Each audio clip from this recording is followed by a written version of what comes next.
Hello, and welcome to the History of Philosophy in India by Janardhan Ganeri and Peter Adamson, brought to you with the support of the King's College London Philosophy Department and the LMU in Munich, online at www.historyofphilosophy.net. Today's episode, Practice Makes Perfect, Patanjali's Yoga-Sutra. If you enrolled in a yoga class, what would you expect to learn? Stretching techniques and better posture, an intense awareness of your body and your breath, an improved ability to focus, and perhaps even the art of meditation. But not the power to levitate, read minds, or foresee the future. For that, you would presumably need to consult a Jedi master. The change of only one letter from yoga to Yoda would make all the difference. Or would it? Just open the foundational text of the grand tradition of yoga and page down to the third chapter. It promises that the adept yogin does indeed wield the magical powers just mentioned and other powers besides. Recall of previous lives, the ability to speak other languages, heightened senses, and supernatural stealth. This rather occult portion of the text is rarely highlighted in scholarly discussions of early yoga, perhaps because interpreters find it embarrassing or just irrelevant to the philosophical teaching of the sutras. But it should not be discounted. The talk of supernatural powers fits with the overall message of yoga, which is that we are capable of mastering and, ultimately transcending, nature itself. Like the other foundational texts we've looked at, the Yoga-Sutra is written in a compressed and elliptical fashion, though the yoga master who wrote it has less trouble with conventional grammar than Master Yoda. In fact, the author in question shares the name of a famous grammarian, Patanjali, author of the great commentary on Panini. As if that weren't enough, Patanjali is also said to be the incarnation of a divine serpent named Ananta. We can, however, be confident that the grammarian Patanjali was not the Patanjali who wrote the Yoga-Sutra. Whether either of them was really a snake god is a question for further research. And the confusion with names doesn't stop there. Like other sutra texts, the Yoga-Sutra has an authoritative commentary, or bhashya, which in this case is ascribed to Vyasa. This too may ring a bell. It's the name of the bard who supposedly wrote or compiled the Mahabharata. But Vyasa here is probably just a generic name for a commentator. In fact, recent philological work by Philip Maas has revealed that the Yoga-Sutra and Yoga-Bhashya were probably both written by one and the same author. In other words, Patanjali followed custom by setting down his yoga teaching in sutra form and then immediately provided his own exegesis rather than waiting for other commentators to come along. Maas dates the combined work, called the Yoga-Shastra, to between 325 and 425 AD, which would be long after the grammarian Patanjali, but right around the time at which Ishvara Krishna wrote his Sāṃkhya Karika. This is not a mere historical coincidence. Yoga has an intimate relationship with Sāṃkhya, to the point that scholars sometimes speak of a combined Yoga-Sāṃkhya school, and not without reason. One particular sequence in the Yoga-Sutra reads like a summary of ideas we find at greater length in Ishvara Krishna. It explains that when the seer is conjoined to that which is seen, suffering is the inevitable result, a clear allusion to the Sāṃkhya idea that suffering can be ended only when we free ourselves from nature, or prakriti, and identify ourselves with the pure consciousness that is Purusha. Patanjali also invokes the dynamic forces called gunas to explain the evolution of things out of the unmanifest principle of prakriti. If we turn from the sutra to the commentary, we see him going even further in the direction of Sāṃkhya, showing how the many elements of its cosmology and psychology could be fitted into the apparently simpler account of the Yoga-Sutra.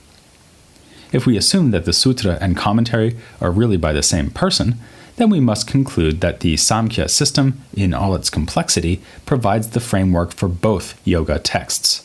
The sutra simply leaves out a lot, as would be appropriate given its concise and condensed form, reserving the technical details for the commentary. This might make you wonder why we even need to bother with the Yoga-Sutra if its philosophical teaching just echoes what we find in the Sāṃkhya Karika. At the very least, the two texts differ in purpose and emphasis. It's common to observe that Sāṃkhya offers theory, where yoga concentrates on practice. The contrast isn't quite so neat as that. Both Sāṃkhya and yoga emphasize that our goal is the higher knowledge or insight that comes when we discriminate between nature and consciousness. But it is true enough that the Yoga-Sutra is more practical in its orientation. Where Ishvara Krishna provides a blueprint of the world and the individual person, Patanjali offers a user's manual. This is true to earlier uses of the terms Sāṃkhya and yoga, not least in the Bhagavad Gita, which also treats them as complementary strands of thought. We need the practical advice offered in yoga because liberation cannot be achieved just by intellectually understanding the difference between Prakriti and Purusha. Freeing oneself from nature takes long practice and steady effort. The Sanskrit word we're translating as practice is abhyasa, which literally means repetition. Patanjali makes this the focus of the second chapter of his sutra, explaining the 3 techniques that make up what he calls action yoga, kriya yoga.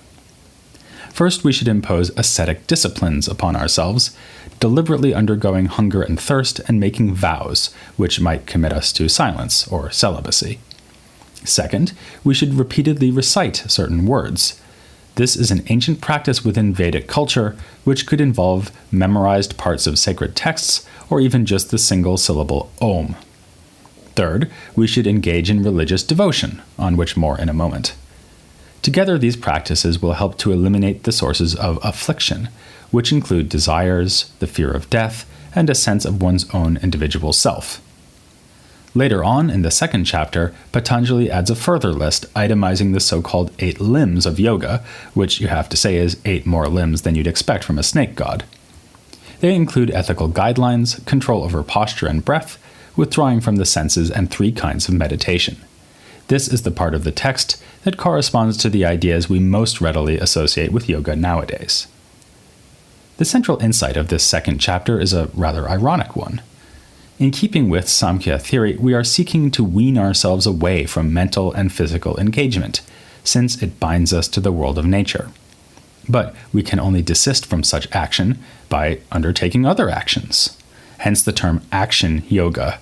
Through discipline and lengthy practice of both mind and body, we can teach the mind and body to be still, to avoid the tumult of fluctuations that arise as Prakriti is transformed by the gunas. It's important to emphasize that the stillness being sought here is indeed mental, not only physical. In place of Sāṃkhya's rather complicated analysis of the human mind as consisting of several powers which together form the so-called interior organ, Patanjali speaks of one simple mental faculty, the citta. And he goes so far as to define yoga as the cessation of activity within this mind. Again, the Yoga-Sutra is perhaps taking a simpler approach than we find in the Sāṃkhya Karika, but the texts are in basic agreement. On another point, though, many scholars have seen a strong contrast. We mentioned just now that the third practice recommended by Patanjali is devotion. Devotion to whom? The answer already comes in the first chapter of the Yoga-Sutra, where Patanjali introduces the concept of Ishvara, in other words, God. He recommends that, instead of allowing ourselves to focus on or contemplate the self, we should instead pursue focus and contemplation of God. We saw no such theistic component in the Sāṃkhya Karika. Despite his name, Ishvara Krishna had nothing to say about a deity called Ishvara. Some interpreters have seen this as a fundamental divergence between Sāṃkhya and yoga.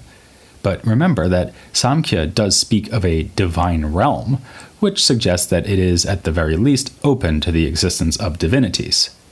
A divine being could simply be a particularly pure version of consciousness, relatively untouched by the turbulence of the natural world.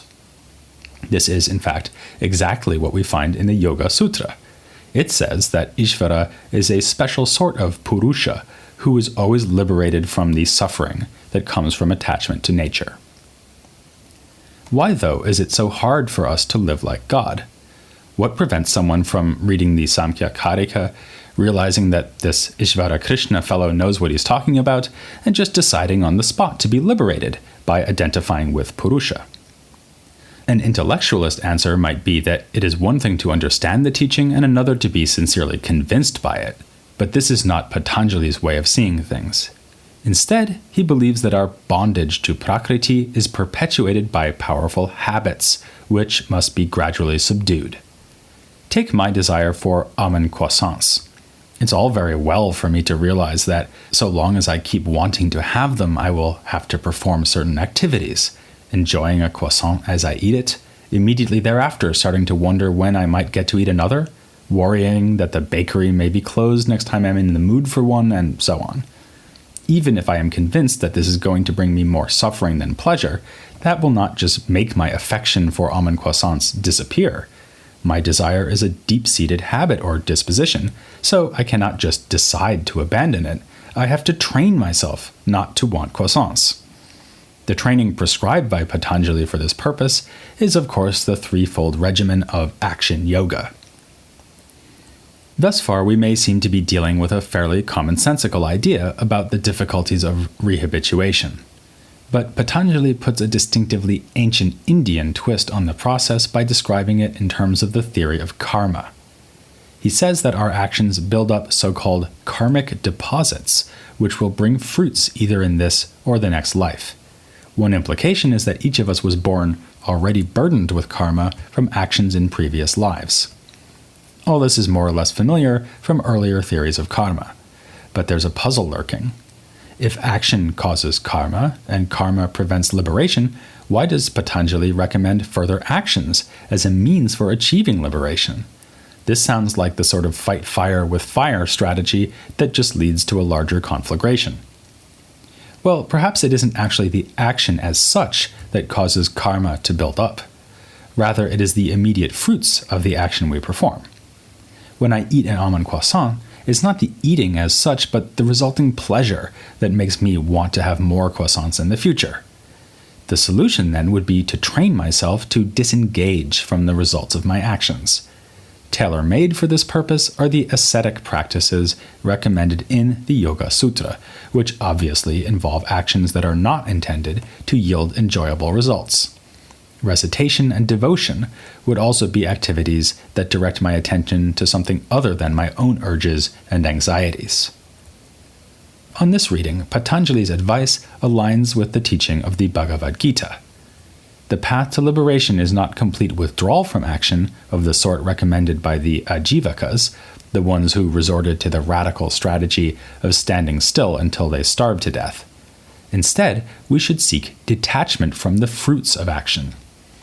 If this is right, then the practitioner of yoga would still gradually disengage from the fluctuations of mental life through long and patient practice, but that might not mean disengaging from practical life entirely. Which brings us back to the relationship between yoga and Sāṃkhya. We described Sāṃkhya as a fundamentally dualist theory, which offers us a choice: either engage with the phenomenal world that evolved from Prakriti, or identify yourself with the pure consciousness that is Purusha. And at first, yoga seemed to be equally dualist. But what if there were a way to remain mentally aloof from the world of action, even while continuing to live fully within that world? In that case, the purpose of yoga would not be to help us escape from nature, but to live with it in a way that involves no suffering for oneself or others. This anti-dualist approach to yoga has been put forth by a modern-day interpreter named Ian Witcher. He points out that even in Sāṃkhya, we hear only good things about one of the three gunas that govern cosmic evolution and mental life. Turmoil and despondency are caused by rajas and tamas, the second and third of the gunas, but the first one, sattva, has good connotations. It is light and connected to pleasant feelings. Witcher thus suggests that yoga is a technique for eliminating the states of affliction that are caused by ignorance, desire, and concern for the self, all of them traced to rajas and tamas. This would leave intact the influences of sattva, which lead the person to engage with the world of Prakriti in what Witcher calls a non-conflicting and unselfish manner. However, this proposal hasn't been greeted with universal agreement.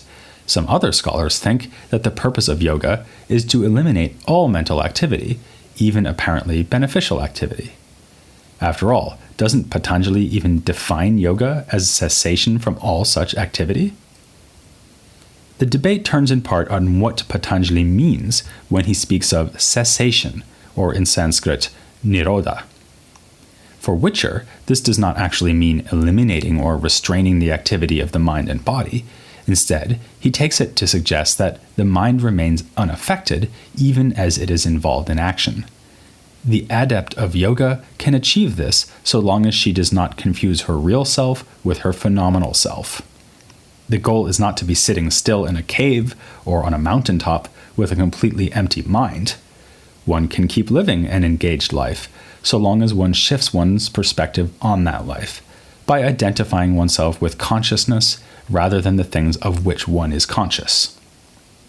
In support of this, Witcher points out that if the fulfillment of yoga involved complete disengagement, then it would be hard to explain the fact that yoga gurus are active in teaching their disciples.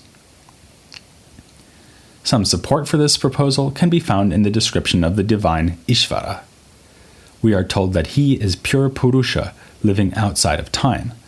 Yet Ishvara's very timelessness means that he has always been there, so that he was able to instruct the first adepts of yoga in the long-distant past.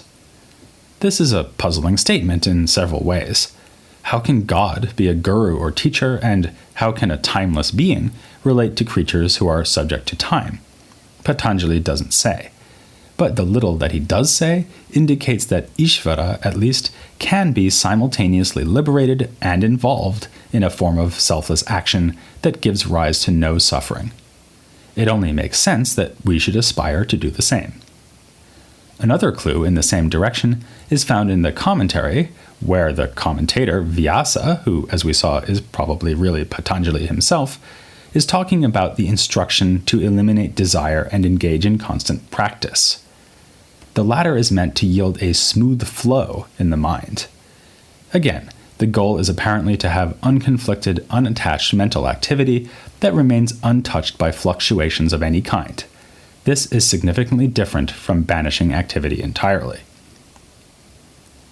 This is an alluring picture of the good life. The yoga adept can, as it were, have her almond croissant and eat it too, as long as she remains unaffected as she does so. Whether this is really what Patanjali means is a matter of debate. At the very end of the Yoga-Sutra, he certainly sounds like he is recommending total withdrawal from the world of the gunas, as he speaks of achieving kaivalya, meaning aloneness. He says that at this stage, karma and change come to an end, that everything in the world of nature has served out its purpose because Purusha has returned to itself. This sounds like more than just a shift in point of view, though it could all just indicate that Purusha is alone in the sense that it sees without being attached to what it is seeing. The same ambiguity arises from other passages. Earlier, Patanjali has defined different stages of meditative contemplation, or samadhi. As we make progress, we may take part in a kind of contemplation that still involves some kind of knowledge, but ultimately what we want is a pure contemplative state that has no object. All karmic burdens have been eliminated and the mind is at peace. Is this because nothing is happening, or because the adept's mind is not changed by what is happening? No yoga class instructor would want us to end with an unresolved tension like this, but that is what we're going to do. We are not, however, done talking about this particular school of Indian thought. To hear more about Patanjali and his place in the intellectual traditions of India, we're going to turn to an expert who was mentioned earlier in the episode, Philip Maas. He has done the most important recent work on the origins and composition of the Yoga-Sutra and its accompanying Bhashya commentary. As Master Yoda might say, a piece of his mind next time he will give us. Here on The History of Philosophy in India.